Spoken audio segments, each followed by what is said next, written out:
तो देखते हैं यहाँ पे क्वेश्चन नंबर 22 में हमसे क्या पूछा गया है। At 300 kelvin 36 gram of glucose present in a litre of its solution has an osmotic pressure of 4.98 bar. If the osmotic pressure of the solution is 1.52 bar at the same temperature what would be its concentration. तो हमें यहाँ पे 36 ग्राम क्या दे रखा है, glucose रखा है, जो कि हमारे यहाँ पे 1 लीटर सॉल्यूशन में क्या प्रेजेंट है। इसके बाद हमें यहाँ पे उसका ऑस्मोटिक प्रेशर गिवन है 4.98 बार। अगर यहाँ पे ऑस्मोटिक प्रेशर सॉल्यूशन का कितना हो जाए 1.52 बार हो जाए, तो उसका यहाँ पे जो मोलर कंसंट्रेशन है वो हमारे यहाँ पे कितना होगा कैलकुलेट करके बताना है। तो करते हैं यहाँ पे इसको सॉल्व। तो सबसे पहले हम यहाँ पे क्या करेंगे, वेंट हॉफ इक्वेशन का यूज करेंगे। तो मैं यहाँ पे लिख लूंगा according to van't Hoff equation, van't Hoff equation ये हमारे यहाँ पे क्या हो जाएगा, pi equal to C R T हो जाएगा। तो सी हमारे यहाँ पे क्या होता है, मोलर कंसंट्रेशन होता है। तो मोलर कंसंट्रेशन का फॉर्मूला हमारे यहाँ पे क्या होता है, moles of solute divided by हमारे यहाँ पे क्या होता है, volume of solution in litre. तो जो हमारे यहाँ पे 36 ग्राम ग्लूकोज है वो पहले से हमारे किस में प्रेजेंट है, 1 लीटर में प्रेजेंट है। तो हमें यहाँ पे सिंपल क्या निकालना पड़ेगा, मोल्स निकालना पड़ेगा। तो मैं यहाँ पे लिख लूंगा मोल्स ऑफ ग्लूकोज। ये हमारे यहाँ पे क्या हो जाएगा, मास अपॉन मोलर मास। तो ग्लूकोज का मास हमें यहाँ पे कितना गिवन है, 36 ग्राम गिवन है। और मोलर मास निकालने के लिए इसका फॉर्मूला पता होना चाहिए, जो कि हमारे यहाँ पे क्या होता है C6H12O6 होता है।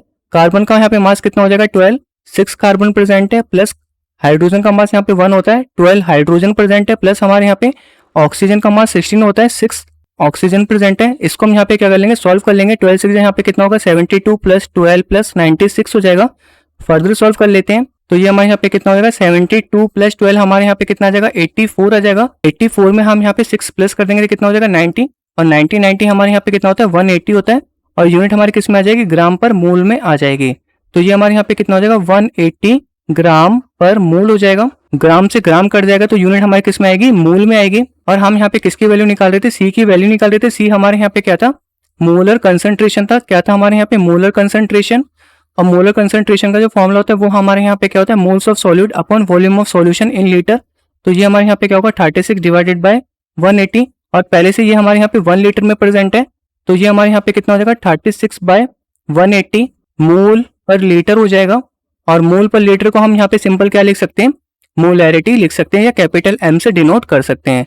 तो जो हमारे यहाँ पे ऑस्मोटिक प्रेशर थी वो हमें यहाँ पे क्वेश्चन में पहले से गिवन है 4.98 बार, और उसको हम यहाँ पे पाई से डिनोट करते हैं। तो ये हमारे यहाँ पे कितना हो जाएगा 4.98 इक्वल टू मोलर कंसंट्रेशन हमारे यहाँ पे कितना हो जाएगा 36 बाय 180 मोलैरिटी। और आर और टी की वैल्यू हमें यहाँ पे नहीं पता, इसको हम यहाँ पे क्या करेंगे एज इट इज लिख देंगे। और इसको मैं यहाँ पे क्या मान लेता हूँ, इक्वेशन फर्स्ट मान लेता हूँ।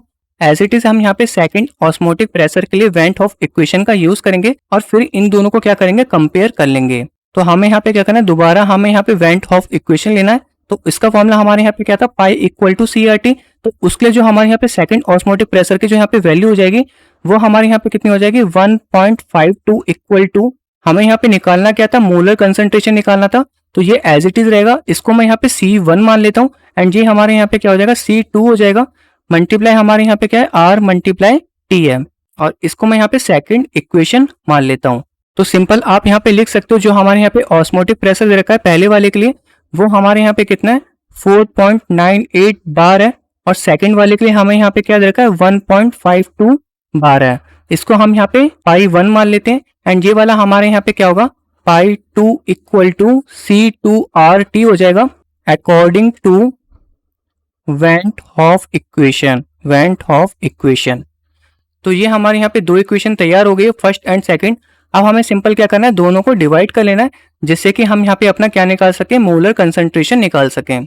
तो आप यहाँ पे लिख सकते हैं dividing equation second by equation first. तो ये हमारे यहाँ पे कितना हो जाएगा 1.52। इसको हमें यहाँ पे डिवाइड करना है 4.98 से। 1.52 की वैल्यू हमारे यहाँ पे क्या थी, C2 multiply R multiply T divide by ये हमारे यहाँ पे कितना हो जाएगा 36 upon 180 multiply R multiply T। तो ये हमारे यहाँ पे R से R कट जाएगा, T से T कट जाएगा, और 180 हमारे यहाँ पे क्या हो जाएगा ऊपर चला जाएगा। फर्दर सॉल्व कर लेते हैं।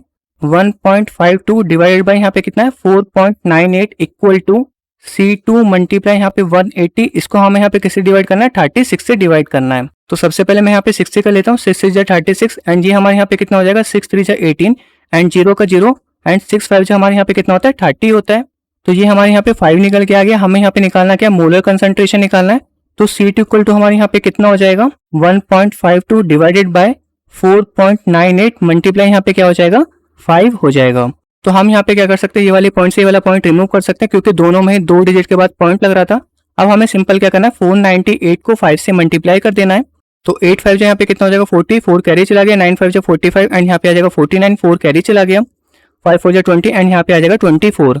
तो ये हमारे यहाँ पे कितना निकल के आ गया, 152 को हमें यहाँ पे किससे डिवाइड करना है, 2490 से डिवाइड करना है। तो हम यहाँ पे डिवाइड कर लेते हैं, 152 को किससे डिवाइड करना है, 2490 से करना है।